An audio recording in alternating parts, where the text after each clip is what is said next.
का स्वरूप कैसा होगा। देखिए कितनी अद्भुत बात है।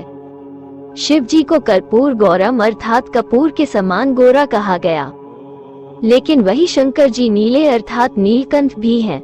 वे ही लोहित अर्थात क्रोध से लाल रुद्र भी हैं।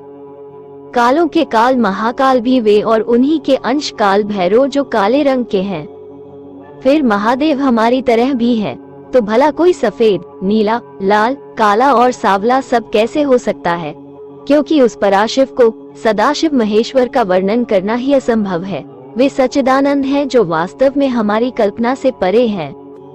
महादेव तो भोलेनाथ हैं, इसलिए अपने भक्तों के लिए इन रूपों में प्रकट हुए हैं। उनके ना जाने और कितने सारे स्वरूप हैं जो हम क्या देवता, असुर, ऋषि, मुनि भी नहीं जानते होंगे। शिव अपने शांत रूप में कर्पूर गौरम करुणा स्वरूप अत्यंत दयालु। जब विषपान करे तो नीले अर्थात जो विष को भी पवित्र कर दे। नीला रंग पवित्रता को भी दर्शाता है। विनाश करने वाले, दुष्टों का संहार करके क्रोध में लाल हुए तांडव करते रुद्र। संसार सारम अर्थात ब्रह्मांड, अंतरिक्ष जिनमें अंधकार छाया है वो डार्क एनर्जी भी महाकाल। भक्त जिस रूप में ईश्वर को याद करेगा उसी रूप में उस ईश्वर को पाएगा। और ईश्वर से मेरा मतलब यहाँ केवल जटाधारी महादेव से ही नहीं, नारायण, राम, कृष्ण, शक्ति, दुर्गा, काली, पार्वती से लेकर लक्ष्मी, गणेश अथवा भगवान का कोई भी रूप। परमात्मा निराकार है क्योंकि वो किसी रूप में सीमित नहीं, वो साकार है क्योंकि कोई भी रूप धारण कर सकते हैं।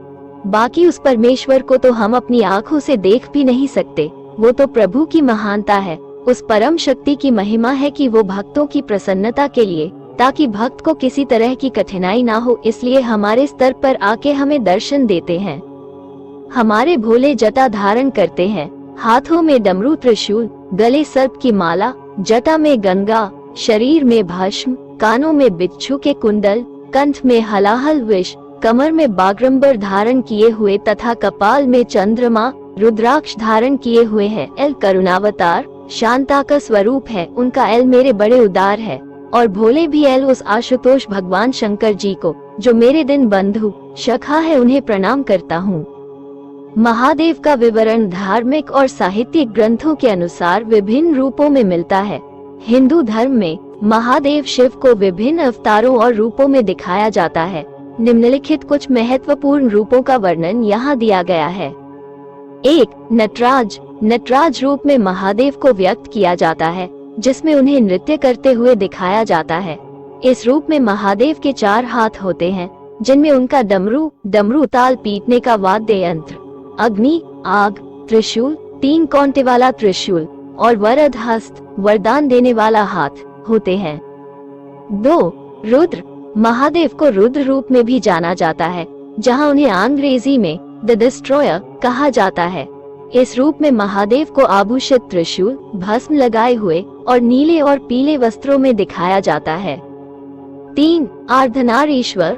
इस रूप में महादेव और उनकी पत्नी पार्वती को एक साथ दिखाया जाता है, जिससे पुरुष और स्त्री का एकत्व का संकेत मिलता है। महादेव की दाई और त्रिशूल और चंडी की तस्करी होती है, जबकि बाई और उनकी पत्नी पार्वती के एक भाग योगिनी और एक भाग देवी के रूप में होता है। 4. भोलेनाथ। महादेव को भोलेनाथ भी कहा जाता है, जिससे उनकी आसान प्रकृति की प्रतीति होती है। वे अपने वाहन नंदी के साथ दिखाए जाते हैं और उनके सिर पर चंद्रमा आर्द्य होता है। ये सिर्फ कुछ उदाहरण हैं, और महादेव के विभिन्न रूपों का वर्णन धार्मिक ग्रंथों और कविताओं में विभिन्नता दिया गया है। प्रत्येक रूप में महादेव की विशेषताएं, आभूषण और प्रतीकों में अंतर होता है। उनके स्वरूप का कुछ वर्णन यहाँ किया है। इसके साथ साथ वो कितने दयालु है ये भी उनके भक्तजन जानते होंगे। उनकी कृपा का कुछ विवरण हम यहाँ करेंगे। विवरण कुछ ही कर सकते हैं, क्योंकि महादेव शिव जैसे अनंत अनादि है, वैसे ही उनकी कृपा भी अनंत है। कब किसको क्या दे दे ये किसी को नहीं पता। जो सभी देवों में सर्वश्रेष्ठ है, महादेव परात्पर पारब्रह्म परमेश्वर है। मेरे महादेव महाप्रभु सृष्टि में एकमात्र ऐसे देवता हैं जिनकी पूजा देवता, दानव, मनुष्य, यक्ष, गंधर्व, किन्नर, विद्याधर, सिद्ध, चारण, भूत, प्रेत, पिशाच, ब्रह्मराक्षस, देवी, अप्सरा, डाकिनी, शाकिनी, योगिनी, नाग, पशु, पक्षी आदि करते हैं। एक बार एक मकड़ी ने शिवलिंग पर जाल बना दिया। आशुतोष भगवान शिव इतने में ही प्रसन्न हो गए और उस मकड़ी को मृत्यु पश्चात शिवलोक में स्थान मिला।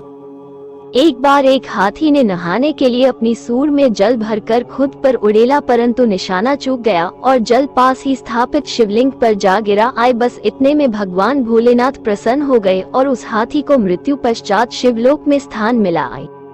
एक बार एक भूखा बालक शिव मंदिर में प्रसाद चुराने के उद्देश्य से रात्रि में घुस गया। अंधकार के कारण उसे कुछ दिखाई नहीं दिया। उसने अपना वस्त्र फाड़कर जलाया। इससे अंधकार युक्त शिव मंदिर में प्रकाश हो गया। बस इतने में ही औड़रिदानी महादेव ने प्रसन्न होकर उसे कुबेर का पद प्रदान कर दिया। शायद आप समझ गए होंगे कि महादेव कौन है और क्यों वे सभी देवी देवताओं में सर्वश्रेष्ठ है। बोलिए हर हर महादेव।